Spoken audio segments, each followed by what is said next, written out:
Watu wa Injili sikia, panda gari la imani, enda mwendo kasi, kauli mbiu ya imani.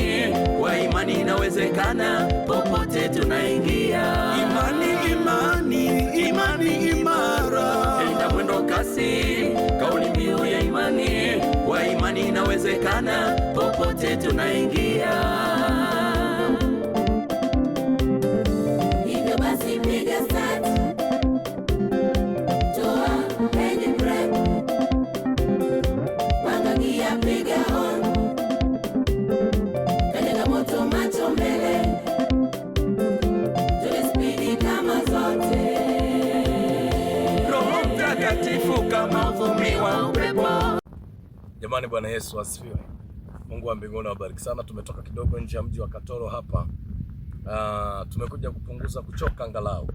Mara baada ya huduma na utumishi mwingi, basi unapata muda angalau wa refresh akili, ili akili jianze kwa ajili ya kazi tena nyingine ambayo na huduma zinaendelea. Mungu awabariki sana. Watumishi wa Mungu, tusiache kupumzika. Kupumzika ni muhimu sana. Yesu mwenyewe alipumzika, hata sisi pia tunapaswa saa nyingine kupumzika. Na baadhi ya maeneo ya kupumzika ni haya maeneo ya asili kabisa. Macho yanapoona ukijani, kuna vitu yana refresh, kuna vitu vinajengeka na akili, tunapata akili mpya na mambo mengine yanakaa vizuri. Mungu wa mbinguni awabariki sana, asante sana. Tunawatakia baraka nyingi za Bwana Yesu. Tuko na mama mchungaji naye hapa, tuko simple kabisa leo. Tuko simple kabisa, lakini tuna refresh mind. Tulifundishwa kwamba lazima upunguze kuchoka. Tunapunguza kuchoka ili tuende kazini tena, na Mungu ni mwaminifu sana. Awabariki sana, tunawapenda sana katika jina la Yesu. Amen.